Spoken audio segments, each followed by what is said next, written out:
Hello, friends. I'm going to be reading today from this book, Illusions, The Adventures of a Reluctant Messiah by Richard Bach. It's a really good book, so hopefully you enjoy. Chapter 1. There was a master come unto the earth, born in the holy land of Indiana, raised in the mystical hills east of Fort Wayne. The master learned of this world in the public schools of Indiana, and as he grew in his trade as a mechanic of automobiles. But the master had learnings from other lands and other schools, from other lives that he had lived. He remembered these, and remembering became wise and strong, so that others saw his strength and came to him for counsel. The master believed that he had power to help himself and all mankind. And as he believed, so it was for him, so that others saw his power and came to him to be healed of their troubles and their many diseases. The master believed that it is well for any man to think upon himself as a son of God.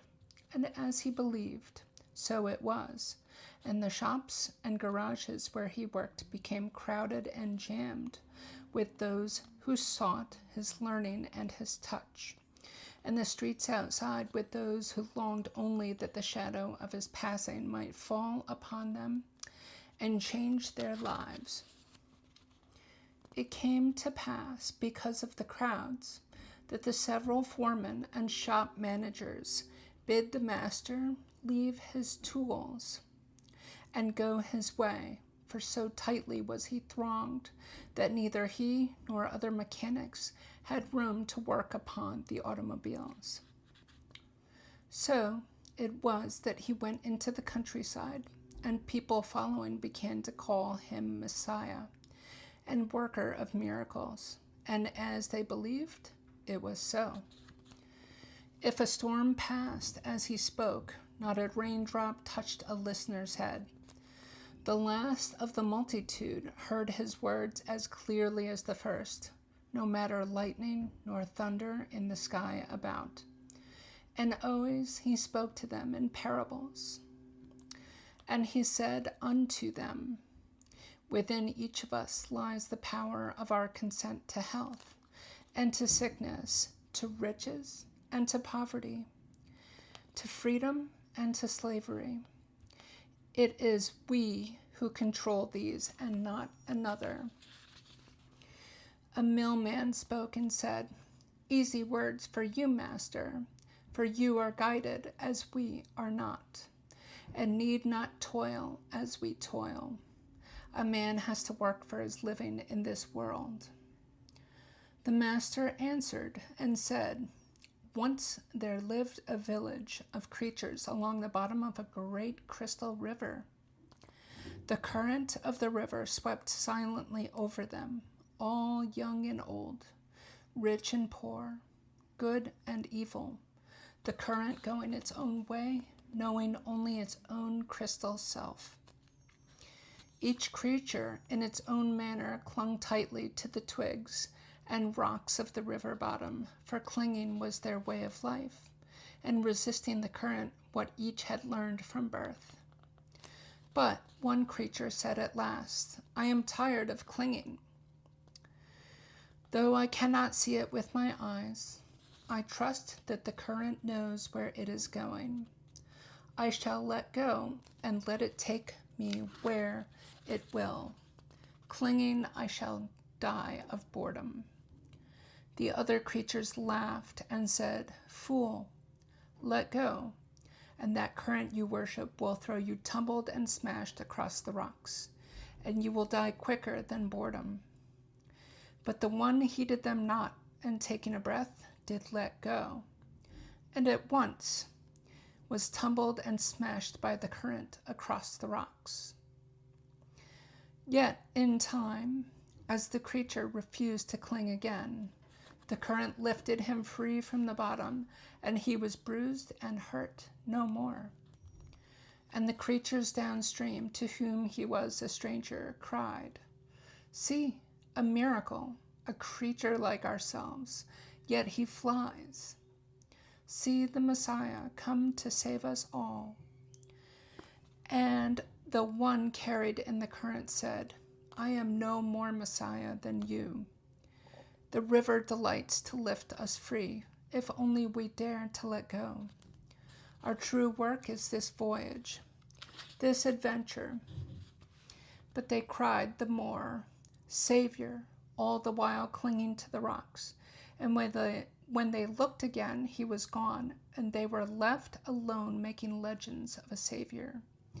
And it came to pass, when he saw that the multitude thronged him the more day on day, tighter and closer and fiercer than ever they had, when he saw that they pressed him to heal them without rest, and feed them always with his miracles, to learn for them and to live their lives, he went alone that day unto a hilltop apart, and there he prayed. And he said in his heart, Infinite radiant is, if it be thy will, let this cup pass from me. Let me lay aside this impossible task. I cannot live the life of one other soul, yet 10,000 cry to me for life. I'm sorry I allowed it all to happen. If it be thy will, let me go back to my engines and my tools, and let me live as other men. And a voice spoke to him on the hilltop, a voice neither male nor female, loud nor soft, a voice infinitely kind. And the voice said unto him, Not my will, but thine be done. For what is thy will is mine for thee. Go thy way as other men, and be thou happy on the earth. And hearing the master was glad, and gave thanks, and came down from the hilltop, humming a little mechanic's song.